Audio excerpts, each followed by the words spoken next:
Dans cette vidéo, je fais donc le résumé de L'étranger.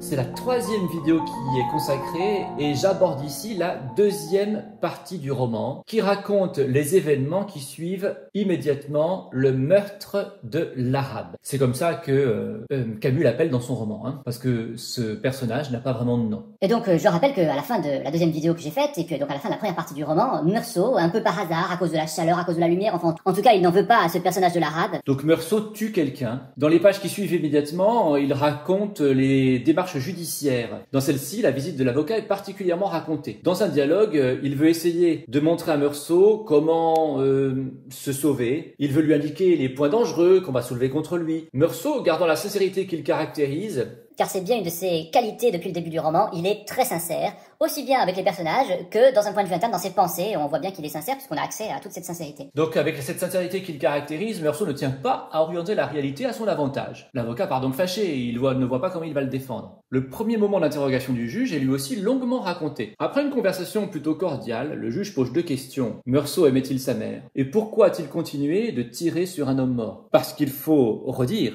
que Meursault avait tué l'Arabe d'un seul coup de revolver et qu'ensuite il a retiré 4 coups sur le corps inerte, donc 4 coups sur un corps qui est déjà mort. Et ça interroge le juge. Il se demande pourquoi vouloir continuer à tirer sur quelqu'un qui est déjà mort. Les réponses ne lui convenant pas, il lui fait part de sa foi en Jésus, lui présente un crucifix. Meursault lui annonce qu'il ne croit pas en Dieu, ce qui à cette époque-là était beaucoup moins fréquent qu'aujourd'hui. Il ne faut pas être surpris par le geste du juge d'ailleurs. Et il ne faut pas non plus être surpris par la réponse de Meursault, puisque l'absence de Dieu fait partie de l'absurdité du monde décrite par Camus.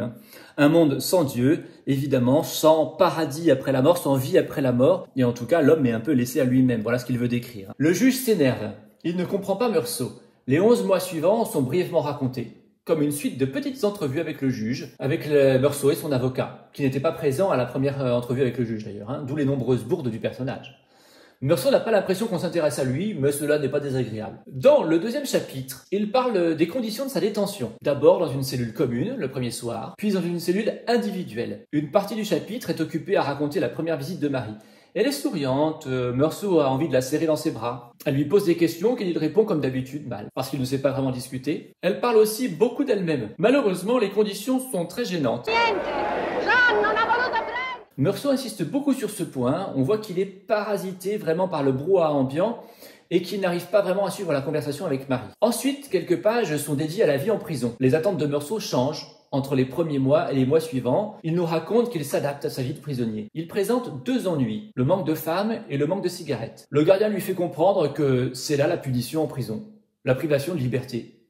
Mais au fur et à mesure du temps, ce n'est plus une punition pour lui, c'est ce qu'il nous raconte. On voit aussi le personnage nettement changer. Pour ne pas s'ennuyer, il se remémore son appartement, tous les objets de sa chambre, toutes les pièces de son appartement. On commence à comprendre qu'il a une certaine profondeur et que peut-être en le suivant dans la première partie comme un personnage qui n'a pas l'air d'avoir de sentiments, pas l'air de profondeur, en fait on s'est trompé. Il dort beaucoup.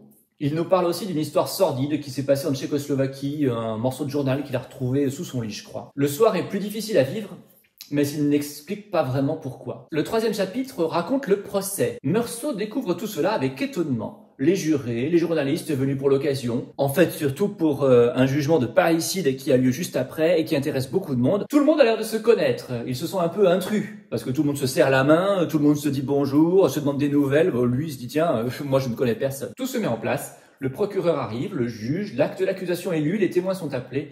À ce moment-là, Meursault reconnaît seulement dans l'assistance les personnes qu'il connaît. Je crois qu'il reconnaît Céleste, il reconnaît Salamano, peut-être, et puis il reconnaît probablement Raymond, je crois, et puis Marie. L'interrogation de Meursault commence alors. Il doit acquiescer d'abord au résumé des faits, puis quelques questions lui sont posées sur l'enterrement de sa mère. L'après-midi ont lieu les témoignages. Meursault se sent fatigué, puis troublé, parce qu'il a l'impression que tout le monde est contre lui, que les questions qu'on pose aux témoins vont dans le sens de sa condamnation. On ne parle quasiment pas du meurtre proprement dit, mais surtout de son comportement lors de l'enterrement de sa mère. Céleste, Celui qui tient la brasserie où Meursault mange souvent, défend Meursault, mais il ne sait pas bien comment le faire.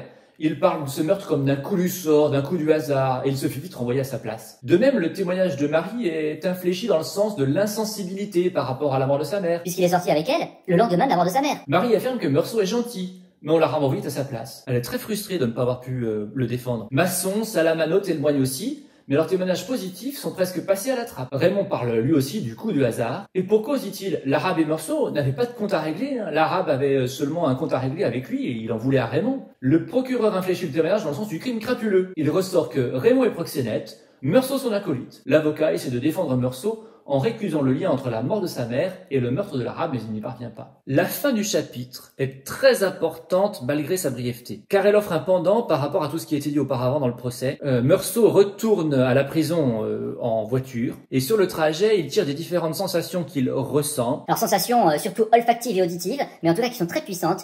Il en tire un sentiment de nostalgie par rapport au passé, et on se rend compte qu'il est capable d'éprouver les sentiments.